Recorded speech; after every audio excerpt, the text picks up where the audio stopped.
Hello বন্ধুরা, চলে এসেছি আমি বুবুন তোমাদের সামনে নতুন আবার একটা ব্লগ নিয়ে। সকালবেলা ঘুম থেকে ল্যাদ খেয়ে দেরি করে ওঠার পর আমি চলে যাই আমাদের বাড়ির পিছনে।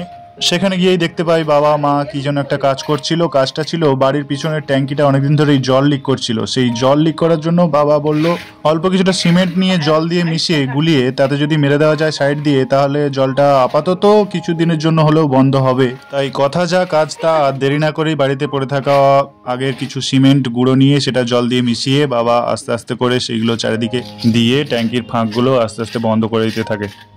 এদিকে ট্যাঙ্কির কাজ শেষ করে আমি চলে যাই বাবার চুল কাটার জন্য। অনেকদিন থেকেই বলছিল চুলটা কেটে দে, তাই আমি ফাঁকা হয়েছিলাম আজকের ভাবলাম চুলটা কেটে দিই।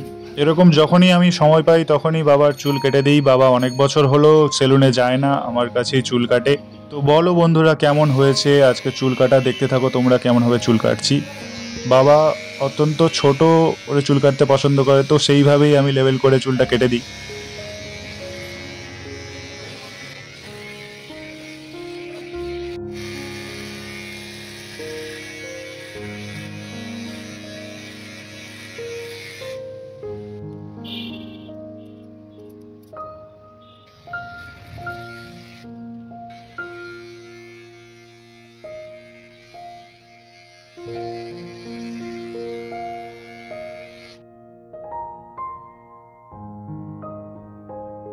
চুল কাটা শেষ করে আমি আর বাবা বেরিয়ে পড়ি। চলো দেখতে থাকি কোথায় যাচ্ছি আমরা। পৌঁছে গেছি আমরা গন্তব্যস্থলে। জায়গাটা হচ্ছে মামার জায়গা, মামার নতুন জায়গা। এখানে কল বসানো হচ্ছে। কল বসানোর জন্য মিস্ত্রিটা ঠিকঠাকভাবে কাজ করছে কিনা সেই জন্য আমাদেরকে কল করেছিল, তাই আমরা চলে এসেছি এখানে। চলো বন্ধুরা এখন দেখবো কিভাবে কি কল বসাচ্ছে মিস্ত্রিরা।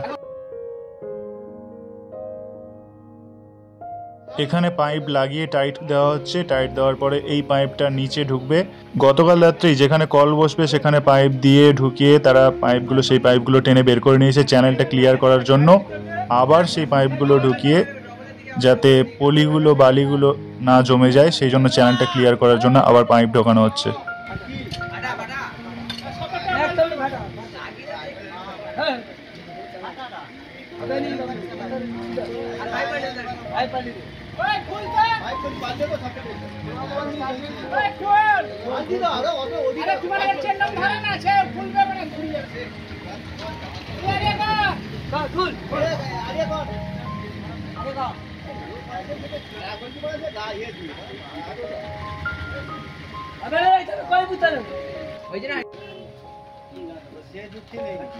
এক একটা করে পাইপ খুলে বের করানো হচ্ছে, তারপরে এক একটা করে পাইপ সাবধানে ঢোকানো হচ্ছে। যদি বাই চান্স পাইপ স্লিপ খেয়ে ভিতরে ঢুকে যায় তাহলে সেই চ্যানেলটা পুরোপুরির জন্য বন্ধ হয়ে যায়।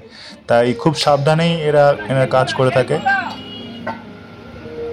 এই যে দেখতে পাচ্ছ এখানে তিনজন তিন দিকে দাঁড়িয়ে আছে। যতক্ষণ না পর্যন্ত দুটো পাইপের জয়েন্ট মুখ টাইট হচ্ছে ততক্ষণ পর্যন্ত তারা টাইট দিয়ে তারপরে পাইপটাকে ছাড়ে। কোনোভাবে যদি লুজ থেকে যায় তাহলে ভিতরে ঢুকে গেলে তারপরে সেটা বের করানো সম্ভব হয় না। তাই যতক্ষণ না পর্যন্ত ঠিক মতো সেটা টাইট হচ্ছে তারপরে তারা পাইপটাকে ছাড়ে।